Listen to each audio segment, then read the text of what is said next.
All right. Our October 27, 2025 meeting is called to order. We're going to have invocation by yours truly and then Pledge of Allegiance by Councilman Nielsen. Will we all stand for the pledge and prayer? Prayer and pledge. Let us pray first. Gracious God, we come before you this evening with grateful hearts, thankful for the privilege of serving the people of our great city.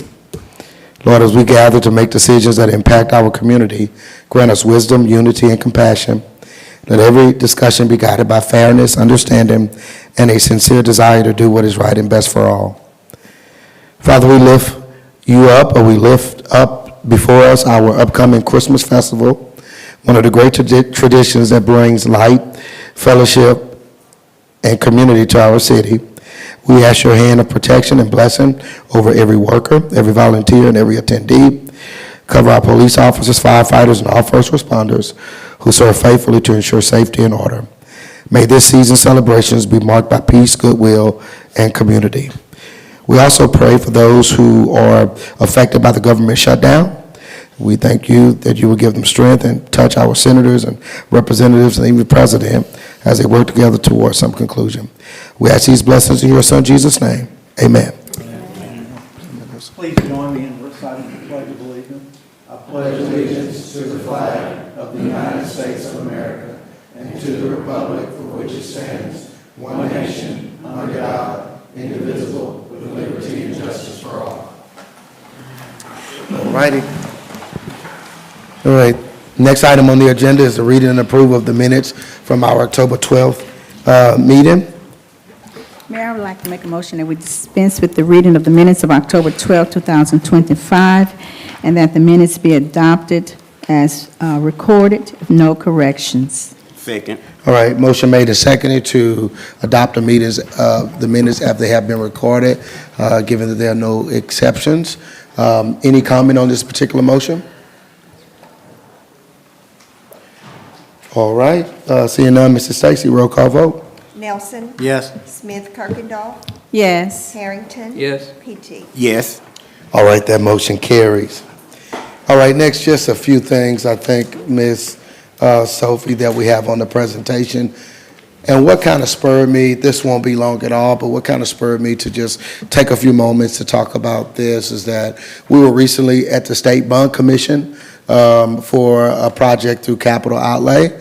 And it's a $2 million project that, and you know, everything went well at the State Bond Commission. It was, I think it was last week or so, Nick, that we were on there. So $2 million to, I say 2-Line Street, but to make some improvements to 2-Line Street. We're actually submitting that again this year. We've got about 8 projects that we're submitting to Capital Outlay, you know, and hopefully we can get some funding. We're happy about this next one. There's no image of it. I just took the opportunity to show you some other images. But Nick and I were talking. We're waiting now. It passed the bond commission, but we're waiting now on the CA to come to us. And when the CA comes, we'll get it signed. And I don't know, Nick, is there anything to say about, I don't know, you might not have an anticipated time when we'll redo the street, but again, this is in anticipation of well, I mean, the street needs improvement, but the bridge, temporary bridge coming on that street, and we just thought that there needed to be some improvements to the street before, obviously there's going to be more traffic now on 2-Line because the temporary bridge is going to be there. Anything to say about that, Nick? Or did that cover it or what?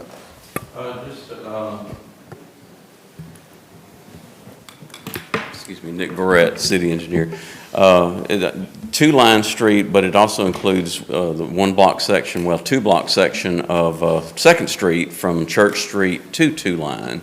So it's a reconstruction of the existing concrete pavement there. As the mayor said, with the temporary bridge coming later for the Church Street Bridge Replacement Project, we felt like we are going to have an increase of traffic on 2-Line Street and probably on that section of 2nd Street as well. So we want to kind of get ahead of that project and do these pavement replacements. So yeah, once we sign the CEA, we'll be able to go out for bids, and so I would anticipate sometime after the first of the year we'll be actually under construction. So. Oh, sometime at the first of the year, okay. That would be my best guess, yes, sir. Now, see, it's not the entirety of 2-Line, but... actually, it does go from Front Street to 5th Street. And, Oh, that's part what of I it, thought. part of it That's will be good. total pavement replacement, and part of it will be spot replacement of failed concrete slabs. Got you. So, yeah, okay, so that clears it up, so that's good. There'll also be some water and sewer improvements as part of that project. And that's part of the reason why we're submitting Yes. again this year, even though For we got some funding. additional funds that the need has become, we've become aware of the need as we've completed the design process, had a more detailed cost estimate, and so, yes, we've requested some additional state funding for that. Yep, so I know we're submitting that again for some additional funding. Yes, sir. We got the Texas Street Roundabout we still have in there. Yes, sir. We've got some Bienville drainage, Yes, sir. some water line improvements in East Natchitoches. Yes, sir. I think we got something for the generator, the sewer generator that we put out there. Emergency generator at the main sewer treatment plant, as well as Sibley Lake lift station, and also at the water tank, that's the on-ground water tank on Highway 1 on the bypass near Rudy Gabriel. Okay, that's, yeah, Rudy gave her some other improvements that Yeah. we're trying to make. Okay, good. And Nick, you can stay up because Okay. it may be some other things you might want to say. This is at Ben Park. We were planning to do the walking trail. Remember, it had the little pave deal, so we decided to put in concrete. We did estimates and things like that. Yes, sir. The picture to the right is a little small, but to the right up there, that is the parking lot that they're working on. Remember, that's a T-Mobile grant that's allowing us to do that. So city funds on the left that we budgeted for. Yes, sir. On the right, that's part of we're able to do that because of T-Mobile grant. Yes, Just putting in some parking right Yes, sir. there. Correct. All right, hit it again, Sophie. That might, I think it goes to another project. No, it's actually the same project, just a different angle. You see a different angle on the top left there of the walking track. Right. And then the middle is some more progress, or at least a different angle of the progress. I think it's more progress of the parking lot that's going in. Yes, And sir. then just another angle on the right up there of the walking track. So the walking track is entirely complete, and then actually today they poured, it's going to be about half of the parking lot, so making good progress on that. So that's before the week is out. Oh, yeah, probably by Okay. the end of the week, they'll have the parking lot finished. There's also a connector street a little connection road to connect the parking lot to Trudeau Street. So that may go into next week, but anyway, in the next several days, the entire project should be finished. It's looking good. All right, Sophie, let's see. I think there's a couple other street projects we were doing. All right, this is Brahma Drive. This is the one Nick has been talking about with the CDBG grant, and just wanted to kind of, so we know what's going on, so just kind of tell Yes, us what's sir. happening. So Brahma Drive is the last of the projects to be done under CDBG grant, which is a little over $1 million. We've already done concrete slab replacements on JCW Drive. We've also done new cement-treated base and new asphalt surfacing on Myrtle Drive, part of Virginia Avenue, and Weta Drive. Brahma Drive is the last one to be done. Last Friday, they completed the cement-treated base. They're preparing that for placement of the new asphalt surface later this week, and that will complete that project. All righty. All right, this is Woodyard. This is a picture you sent me on last week. Oh, yeah, go back just one. So Yes, sir. Woodyard, and he mentioned Weta. Weta's the one that's just off of Woodyard. So anything to say about this? I know we had a couple yeah. water lines to get Yes, hit, sir. but- The Woodyard Drive is part of the city's project, the 2025 Street Rehab Project. And this project's being done by APEC Construction, the other project by Regional Construction. Brahma Drive, they paved it last week. That completes that project, and so we're in the process. At your next meeting, we'll present to you for consideration a certificate of substantial completion to issue to APEC for the completion of this project. That included also the East 5th Street between Royal and Bienville, as well as the intersection, a new intersection there at East 5th at Bienville, and which we feel like is going to improve the drainage there. Now, we know we had some drainage issues over the weekend on East 5th, a little further to the east, and we're working with Public Works to determine the causes of those issues as to whether there's some responsibility on the part of the contractor or if it's just an issue that's just been ongoing. So we hope to get to a conclusion to that probably tomorrow. So. And I didn't have a picture of that East Fifth, but I think I've shown it before, Yes. you know, just maybe social media or something like that. But I think folks at the hospital reached out to all of us, said how grateful they were that, especially that intersection is done. Yeah. Can't be good riding in an ambulance the way it used to be. Yeah, Right. yeah. So getting that street done, I think, is something that needed to happen.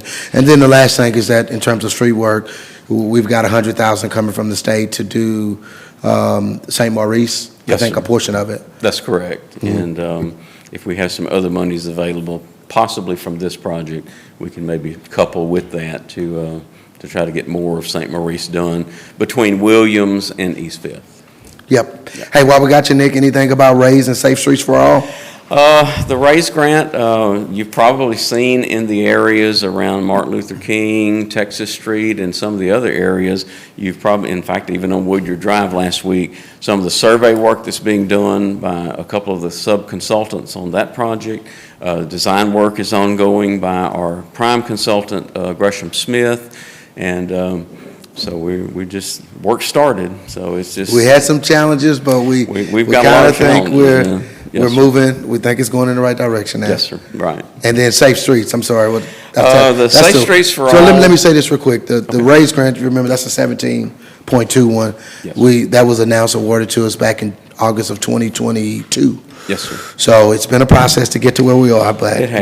again, Yes, it's sir. moving. So then Safe Streets for All, we got Safe about Streets a for million or so. All, the demonstration project, which will, it'll do some work in terms of access control along Kaiser Avenue. Of course, that'll be in conjunction with DOTD since it is a state route. There'll also be some speed tables that will be put in place on several of city streets. And so that project, we have selected a consultant. We're in the process of negotiating with them to complete the contract with them so that the design work can begin. Yep. So, All right, any Things are questions for Nick? moving. All right, thank you, Ms. Callen. What part of St. Maurice? from Williams to East Fifth. East Fifth. Yes, ma'am. Did you have some, Councilman Lewis?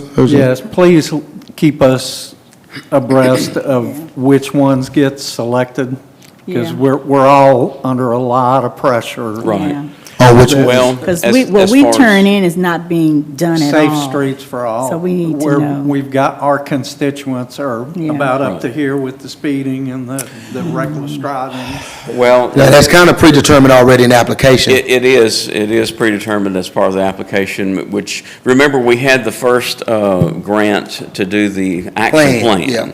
And so what was identified in the action plan is what we have to move forward with this federal funding. Correct. But Yes. we also don't have the budget that we originally thought we were going to have, so it's been skinnied up, correct? Well, now. Yeah, they gave us a demonstration. You're talking He might about be on the talking RAISE about- grant project. So, Yeah, just- I just want to know. yes. He might be talking about the fact that Yeah. the demonstration, we did submit a big grant. I mean, it's up to them if they give it to us or not, right? That's right. We also, yes, we do have another grant application that's being considered now that with the government shutdown, we're not sure when we'll get an announcement of the awards for that, but that would go the next step in implementing many of the particular items that were identified in the action plan Right. for SS4A. Right, just keep us abreast. Yes, I sir. want to say, I believe each council person has submitted streets for your project. And so like he said, we just want to be kept abreast of the ones that you're doing, because Yes, ma'am. apparently none of those we've submitted is listed so far, so. I think we have several, but we'll give you a specific listing of Thank it you. if you like. Keep us Yeah. abreast. Well, Nick, great work. We're doing a lot of streets, and sometimes it may feel that people's streets are not getting done because it's like that quick thing, you know?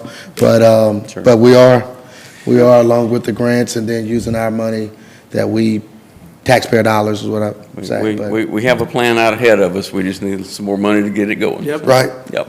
All right, thanks, Nick. More Yes, sir. Appreciate you, man.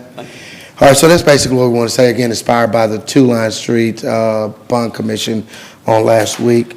Next, we've got a couple planning and zoning pieces that are for final, and Councilman Harrington is reading the first one. This is Ordinance 34 of 2025, and ordinance amending ordinance number 64 of 2001 by changing zoning classification of property described as follows. And I'll just read it by municipal address only, which is 720 St. Maurice Lane. And this is to go from an R1 to R1 special exception for the reason to operate a short-term rental.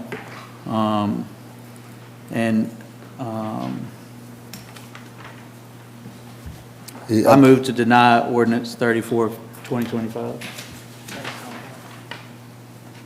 Okay. Motion has been made. We don't have a second at this time? And that's fine if we don't, I guess, right now. But I do want to say, Chantrell, I felt like the couple said they were going to be here. Are they here? No, she is pregnant, and I think they end up having. Oh, they did come last time, though, right? Yeah, they did. They came Okay. first. And I'll remind you, we had no one to contest the application. There was no one that came out in opposition of the application. There are several rentals, the whole strip of St. Maurice Lane. The only difference is this particular rental is stating that it's 29 days or less, where the others are monthly rentals. Yeah. The other ones are residential rentals. Yeah. Well, this would be a residential rental, the time frame is just different. No, you can't have a residential under 30 days. Well, it's an R1 special exception under an Airbnb classification. So it's still a residential. Oh, I meant residential as in someone's residence. They can't make it their residence if it's under 30 days. Okay, I got you now. So your point would be it's setting a precedent? Yeah, it's, I think we've set a precedence when we passed that ordinance, changing the ordinance, and we've set a precedence with the ones we have voted for and the ones we voted down.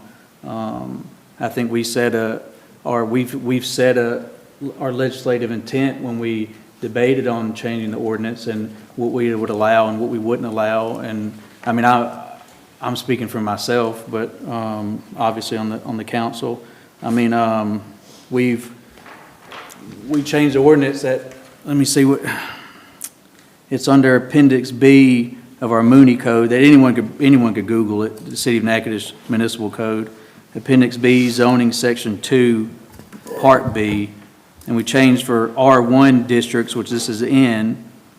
It says it's composed of areas containing one-family dwellings, and the district regulations are designed to protect the residential character of the areas by prohibiting all commercial activity to encourage a suitable neighborhood environment for family life. And then there's some permitted uses. You can have a golf course that's permitted, or church, et cetera.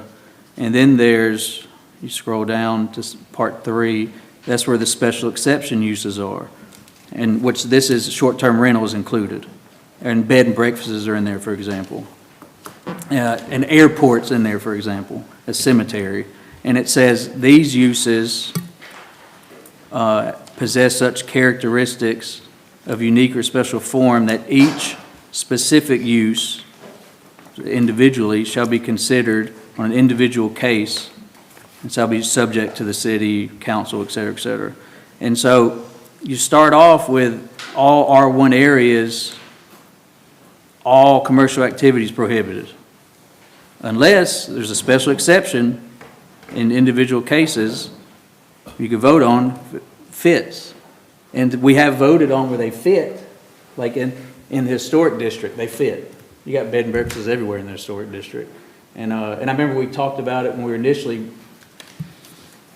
debating this ordinance. We talked about limiting all short-term rentals only in the historic district. We talked about that for a little while, and we were like, that's too limiting. Because then there's some outside the historic district that fit too. On the river? On the river, there's some on the river that they're already there. There's already bed and breakfasts and short-term rentals. And so we've approved some that come before us because the next door neighbor is a bed and breakfast or a short-term rental. Not a residential rental, residence rental, as I should call it, instead of residential.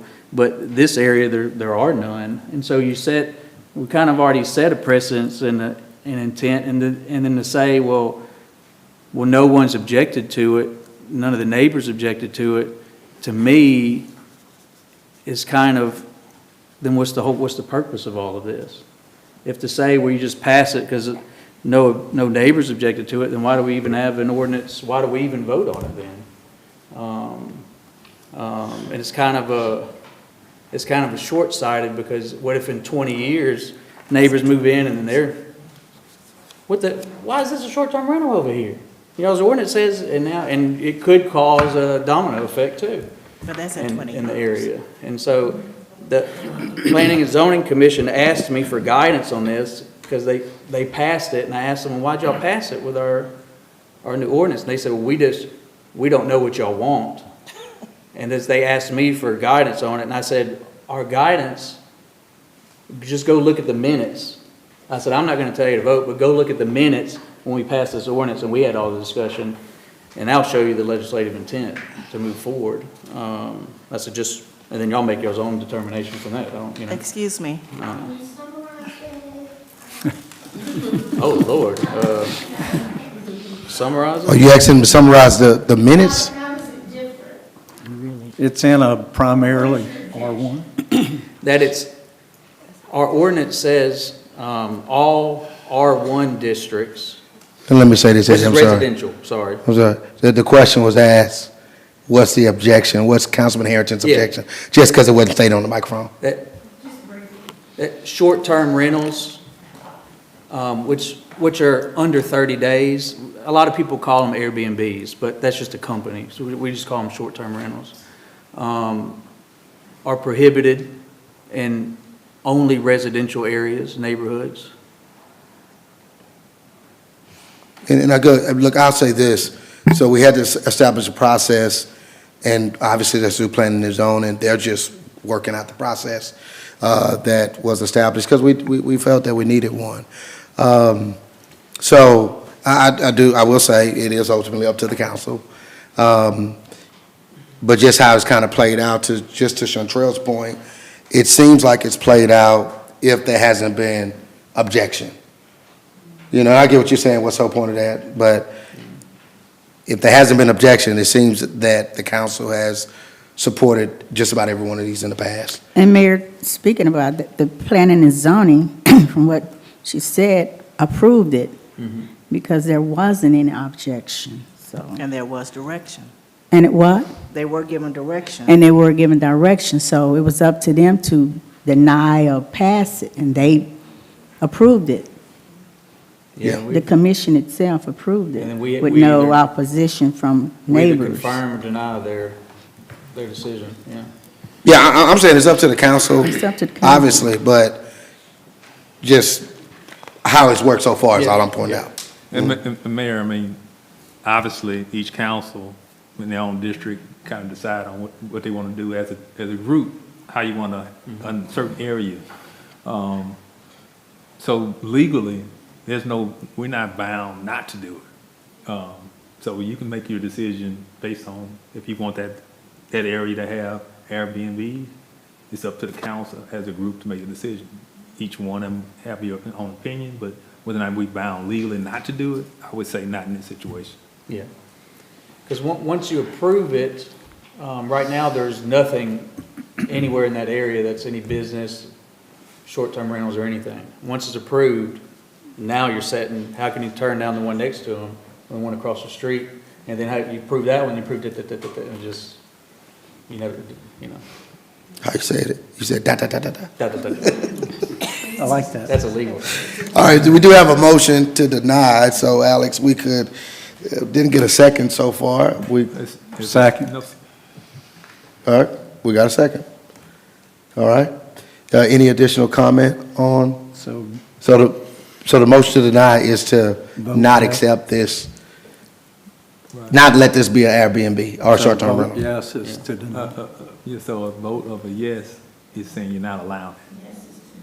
Yeah, yes is to deny it. That's right. No is to No is let it to happen. move forward, Okay. to have it. All right, Well, no is to not deny it, and then the motion would have to be made to approve it. True. I think that's probably true. That's true. Or it's subjective. But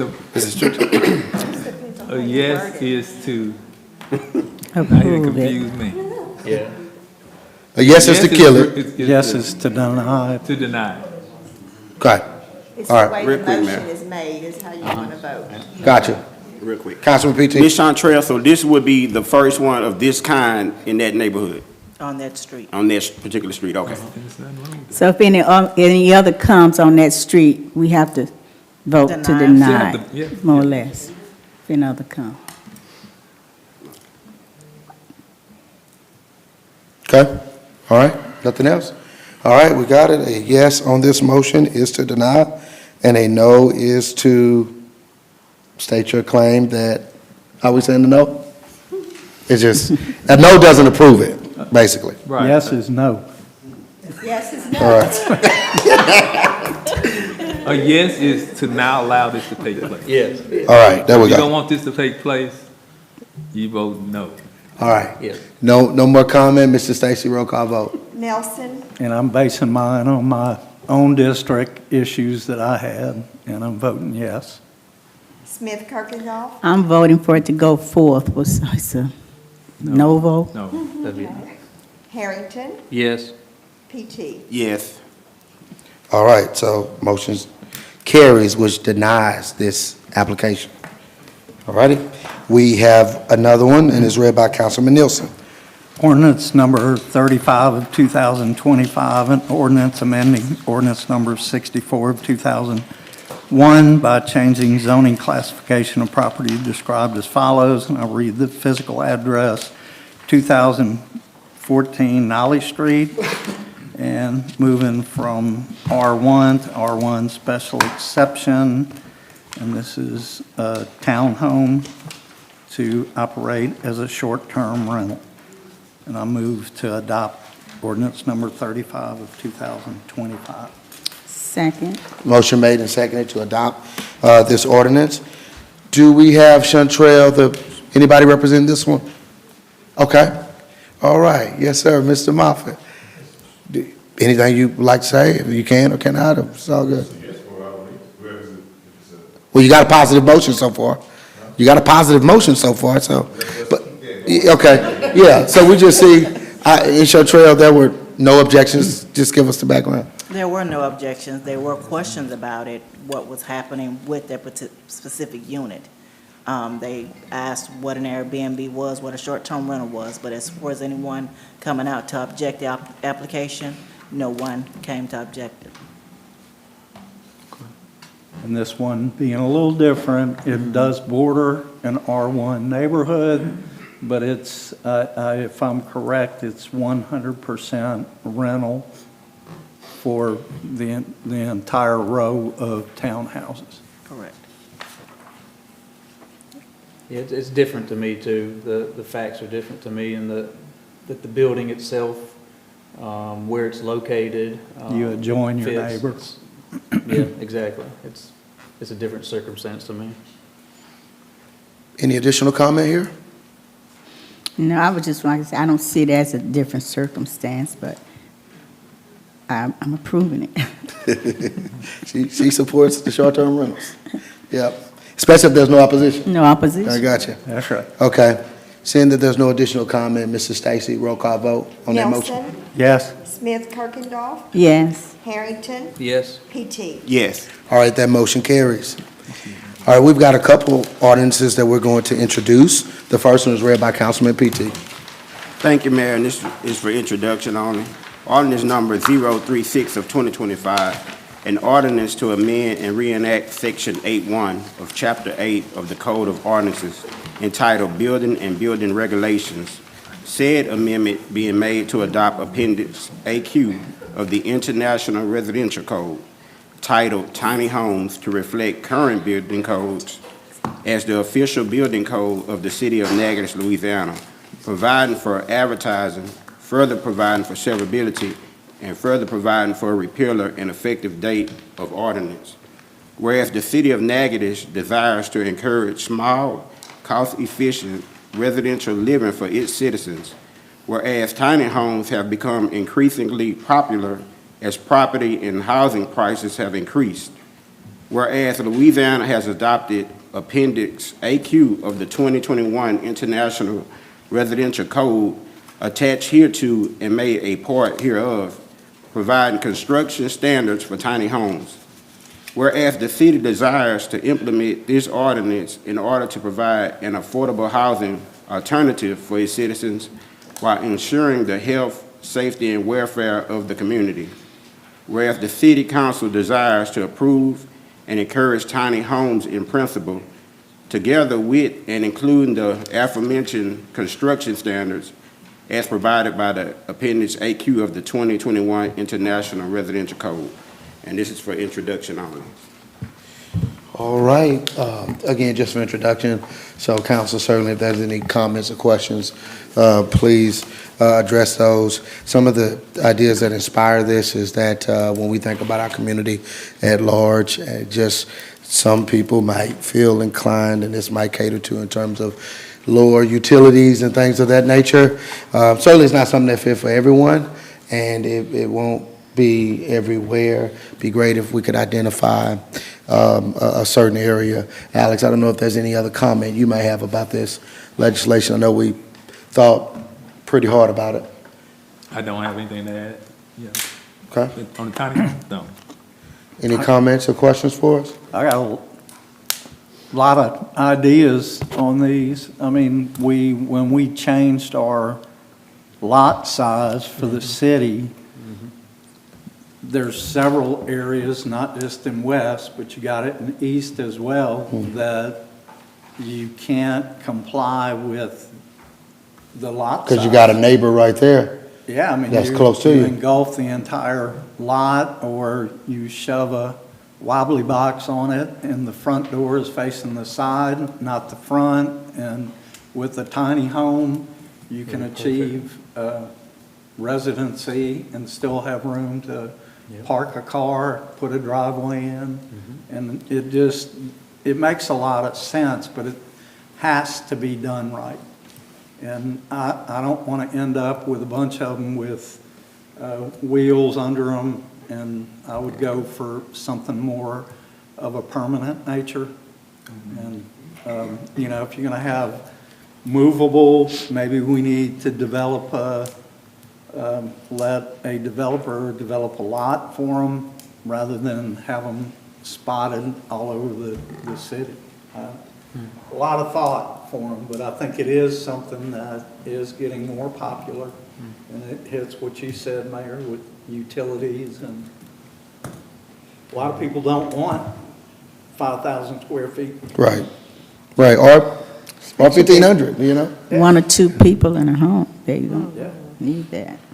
Yeah, I've got an aunt and uncle who that's what they decided to do in their retirement time, you know, so. But again, this is something that's just been introduced, so if there are questions, certainly council pour over some of this and those questions, and it might be, if we need to tweak something, we can make those considerations. I All right? see in here there are some guidelines that has to be followed in here, correct? So there are guidelines already listed that they would have to abide by. Right. Very neat. All right, so please, let's let that dialogue continue. We'll certainly have any comments from if anybody wants to say something at our next meeting, which is the first, it's going to be the second Monday in November. Yeah, second Monday in November. Okay, the next one that's for introduction, and the last to be introduced, is read by Councilwoman at Large Smith Kirkendall. Thank you, Mayor. This is ordinance number 037 of 2025, an ordinance authorizing the mayor of the city of Natchitoches to enter into a cooperative endeavor agreement with Natchitoches Historic Foundation, whereby the city of Natchitoches will lease to the Natchitoches Historic Foundation the ground upon which the Rock House is located, and the Natchitoches Historic Foundation will lease the ground and facilities to the city of Natchitoches, providing for advertising, severability, repeal, and effective date of ordinance. Whereas the Natchitoches Historic Foundation, referred to as NHF, is the owner of the Rock House, which is currently located on the property owned by the city on the right descending bank of Cane River Lake. Whereas further, the Rock House was located on property owned by the city pursuant to an unwritten agreement between NHF and the city that had the goal of preserving the historically important Rock House and also making the Rock House available to the public as an educational tool and a tourism attraction. And in 2012, whereas in 2012, the agreement provided for the location of the Rock House on the Rock House site for a period of 10 years with 2 automatic 10 years extension. And whereas the 2012 agreement further provided that the city would make monthly payments in the amount of $750 to NHF for the exclusive use of the Rock House. Whereas the 2012 agreement further provided that all maintenance of the Rock House would be undertaken by the city, but that the NHF will be consulted before any maintenance or repairs are performed by the city.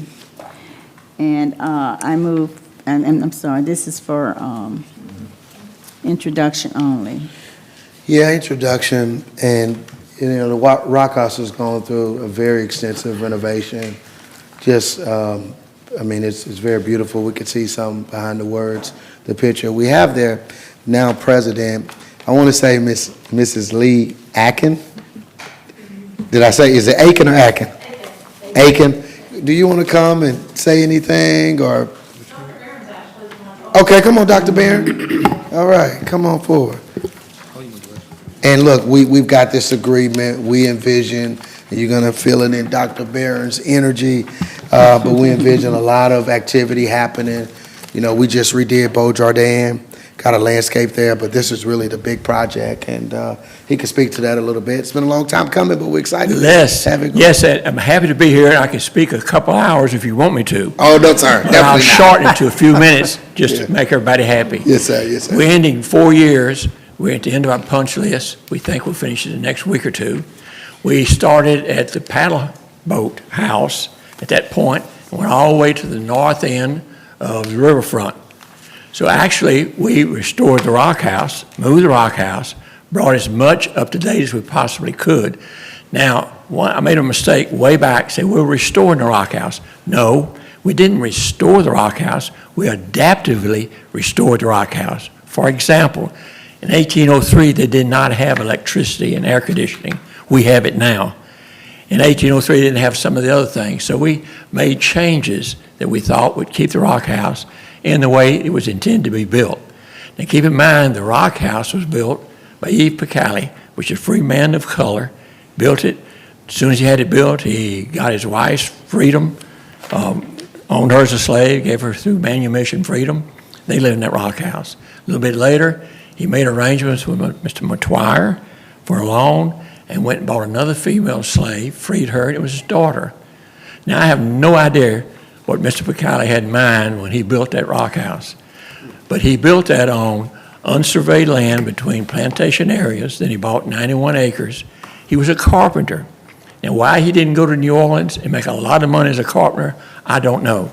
Carpenters in 1803 made a lot of money just like they do now. But he stayed here, built that house, bought his wife, bought his daughter, and lived in the house until he died. Now that to me is a priceless story. And we have it right down in the middle of Natchitoches on the riverbank. Now we've asked for a rental that was a little bit increased from $750, and the mayor and I and several other people, we've met repeatedly back and forth, and we've got an agreed upon document. Now part of what we're facing is when they asked me to be chair of the steering committee, I said, on one big condition. We have houses in Natchitoches in every direction. They're restored, they're beautiful, but most of them, if you want to get inside, you got to rent them for a wedding or some kind of event. Well, we need a house in Natchitoches that you don't have to do that. So part of what we want to do is use some of the rental income to open that Rock House every weekend. There's not an event. If there's a Saturday event, we'll open it Friday afternoon, and I will open it for free. It's open to the public. People, that is my Rock House. That is your Rock House. It belongs to all our people. And I wanted it open so people can go through to see it. Now, what we did do is when I started the design and construction, I met with Jill Leo. I said, Jill, we want to help not just the Rock House per se, but the rest of the riverbank. It needs finishing. The riverbank was finished from the south end of the restroom area up to the paddle boat house, and that's as far as it went. We picked up there and we finished the riverbank. We put about $350,000 into that part of our construction project. We built promenade, extended promenade now. You can walk from the south end, the restrooms, all the way to the north end, all along the river. And people, we have guests down there at all hours of the weekend, all the time. Just to show you is what kind of attraction I think the Rock House has for the city of Natchitoches. Here a couple of weeks ago, Sandra over here called us and said, hey, how about opening the Rock House to the public for the car show? We hadn't even thought about it. So we sat down and talked about it. I said, well, we'll open it, but if we have 25 people come to the Rock House, I will be happy. This will be great. We opened it Friday afternoon, all day Saturday. We had over 400 people go through the Rock House. People, it was packed. We had comments over and over, beautiful, we love it so much, and that's the reaction we want to have. So part of all the uppage in rent is that we added to the Rock House.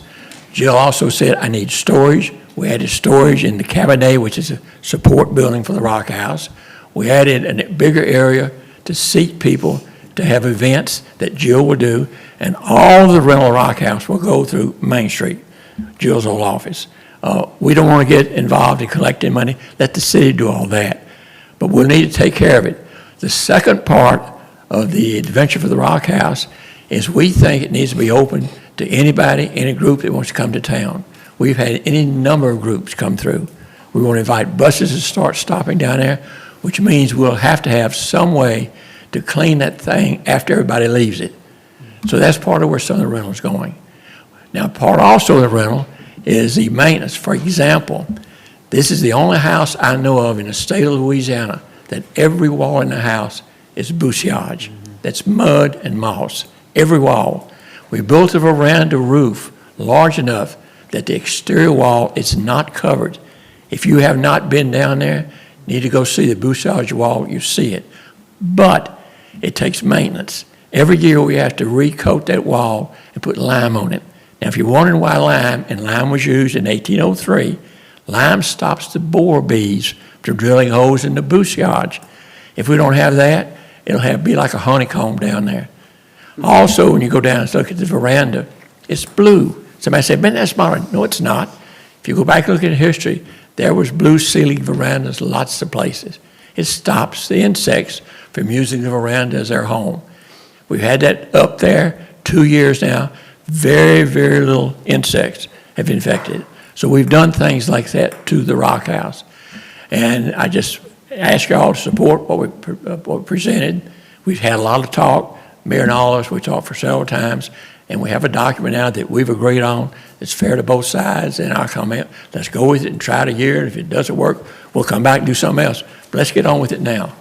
But I predict that in the coming year, you're going to see traffic in that Rock House, and I want it to be a lot of free traffic.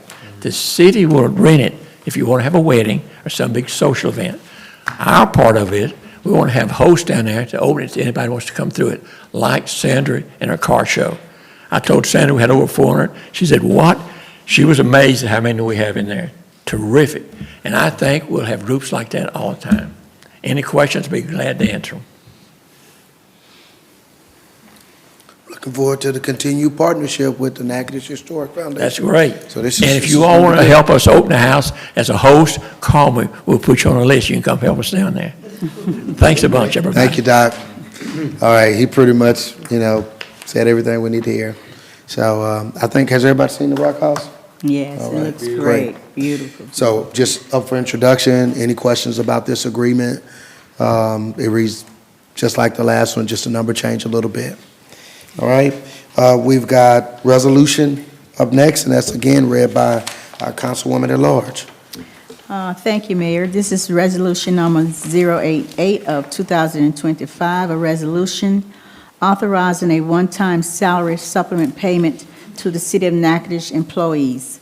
Whereas the City of Natchitoches recognizes the need to increase the compensation of its employees, whereas due to the city employees maintaining a safe work environment and not utilizing the Workers' Compensation Fund throughout the year, there exists a sufficient surplus in the Workers' Compensation Fund of the City of Natchitoches to make a one-time salary supplement payment of $600 to the regular full-time employees $600 to city council members, and $300 to the regular part-time employees actively working, non-seasonal.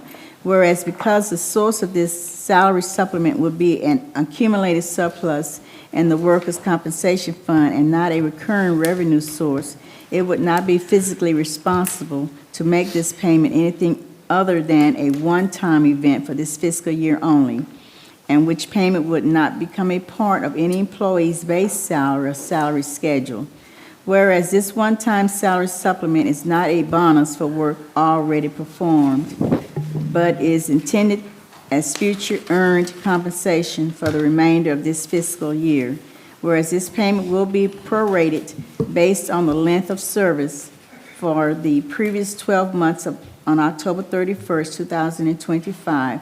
The employee has to be actively employed by the city of Natchitoches on the date of issuance. Now therefore be resolved that this salary supplement shall be a one-time payment this fiscal year only, and not an annual event, and shall not become a part of any employee's base salary or salary schedule. And I move for adoption of resolution number 088 of 2025. Second. Motion made and seconded. As I say all the time, this dates back, 16, 17 years. Clarissa, anything that needs to be stated? I know it's pretty much laid out in what our Councilwoman Delarge read. Yeah. That's it? No, not really. Only thing is, we do have a cutoff date. I think she mentioned it as of October 31st. They have to be actively working, and then on the date of issuance, they have to be an active employee. But other than Okay. All righty. that, and we do have sufficient funds in the workers' comp. Great. And the only thing this year, same as last year, we made a little adjustment from Yes, sir. the 500 to the 600. Yes, sir. What it So is. we'll continue at that level this year. Yeah, as was read. I'm But sure I'm- they'll appreciate that. They will. They I'd like will. to commend the employees of the city. I've been doing this a long time, and fortunately, we've always been able to extend this back, and that's a bonus for a job well done. Yes, sir. It's awesome. Right. Any additional comment about this legislation? It's just awesome. We'll get to do it every year. Yeah, like you said, it's great. Yep. All right. I think we got a motion and a second. Mrs. Stacy, roll call vote. Nelson, Yes. Smith, Kirkendall, Yes. Harrington. Yes. PT. Yes. All right, that motion carries. Before we get to announcements, we're going to have our financial report by Mrs. Clarissa Brown Smith. Yes, sir. Thank you, Mr. Mayor. So we will be reporting on sales tax data, and that is as of September.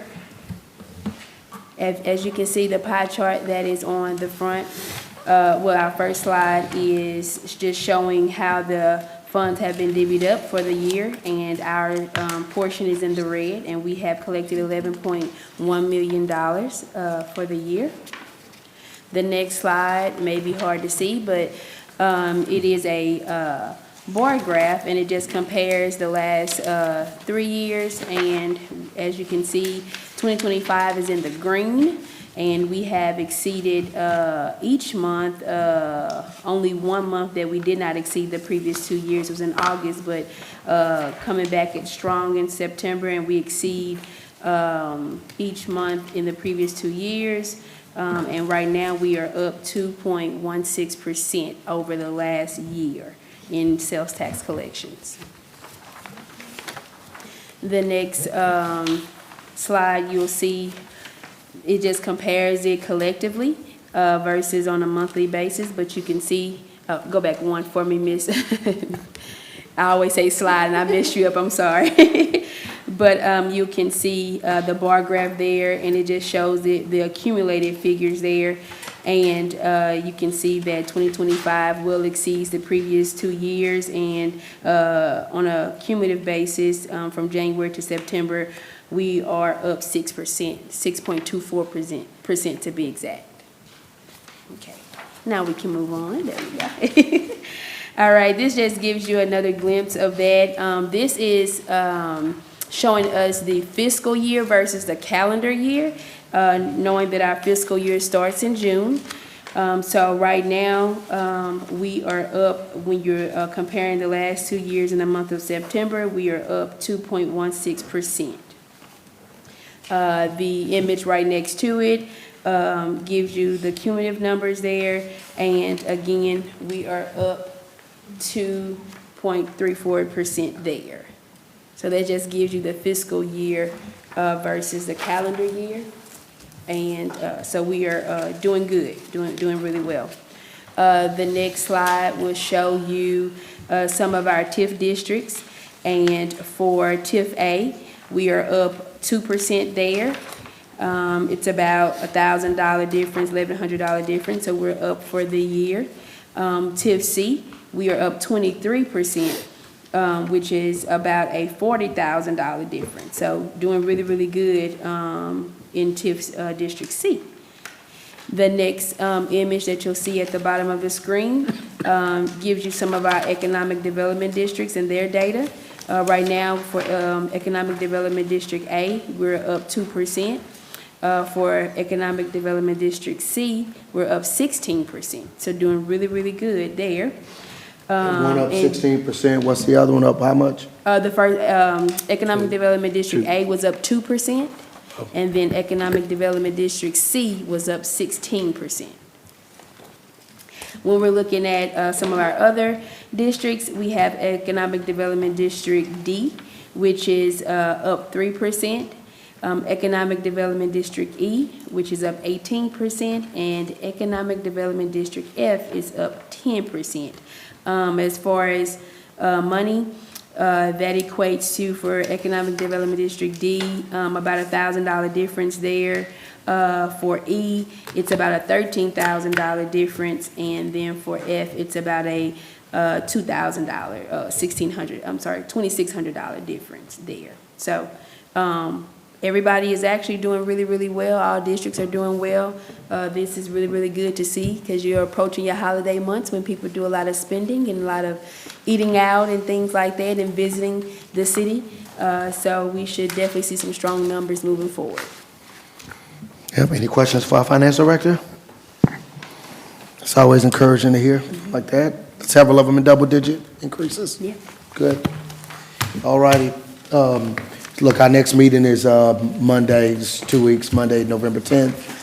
Then that next day, which is going to be Veterans Day, city offices are going to be closed on the next day.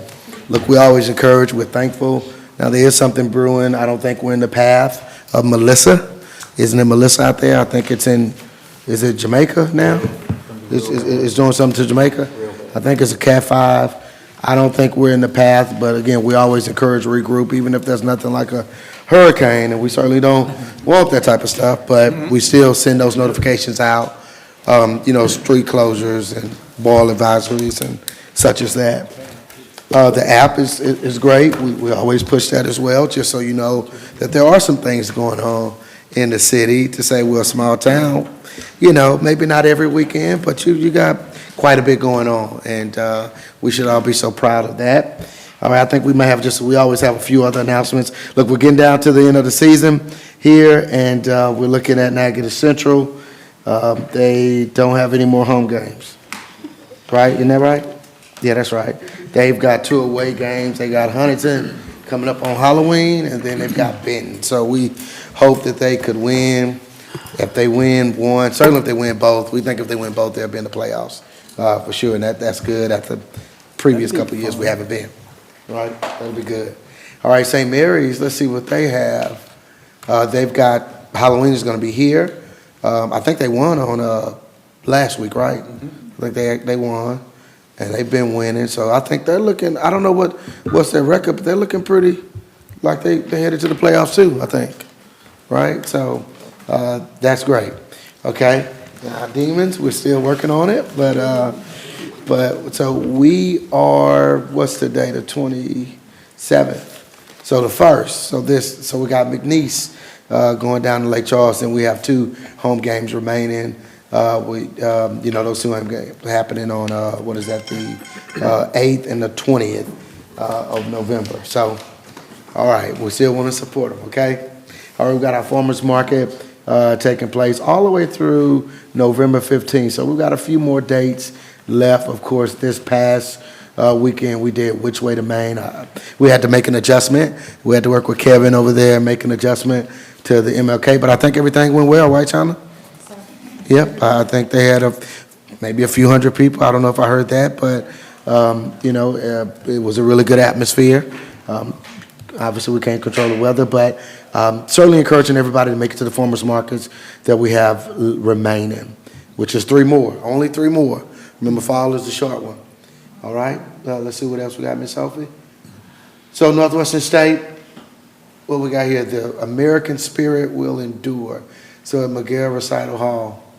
So this is, the symphony. This is the symphony. So a really good symphony. Tomorrow night.